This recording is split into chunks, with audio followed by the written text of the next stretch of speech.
Hi everyone, welcome back. This is my final project for Kitaholic Kits for the month of May, and I'm going circle crazy. Like I said, I think in a previous video, I really loved the softer color palette here, and I wanted to do a layout that really focused on this softer color palette, and I chose a photo that was black and white to be really complementary.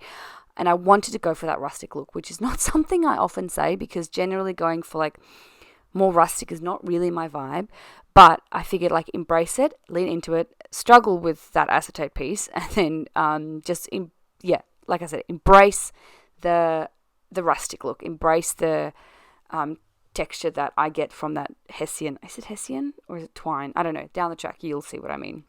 So yeah, like I said, I wanted to put as many of my favorite papers in this layout as possible, and when I want to do that, I use my punches. So I'm using a bunch of different size punches, and I'm not going to make you watch me glue them all down, don't worry.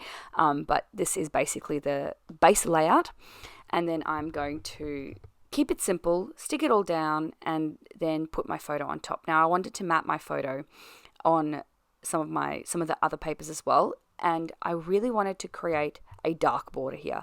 So I'm going in, first I'm adding it onto a little white border, as you can see there, and I'm just using my glue because why not? And this paper was already torn, so it was good because I can just like embrace into the tornness of it.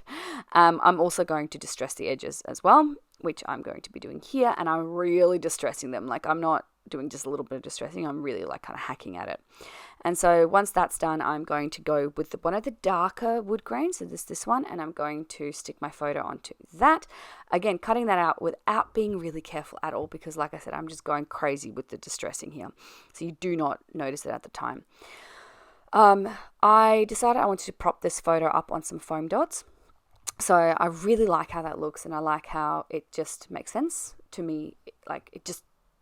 I feel like it's all very cohesive. So I'm putting all these little foam dots down, and then I'm going to take them off. Again, not making you watch me do that in its entirety. And so the next thing you'll see is me sticking down my photo. Then I was like a little bit lost because I was like, what can I do now?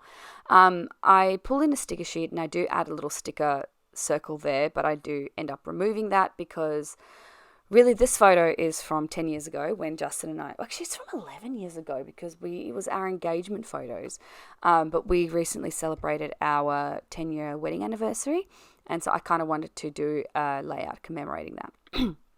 So yes, that's why I chose this photo, and I do call it 10 years, as in 10 years married, even though this photo was taken 11 years ago, which I only just realized. Whoopsie me. Now, I do put journaling on that little the label there, that's what it's called. I know the word of label, go me.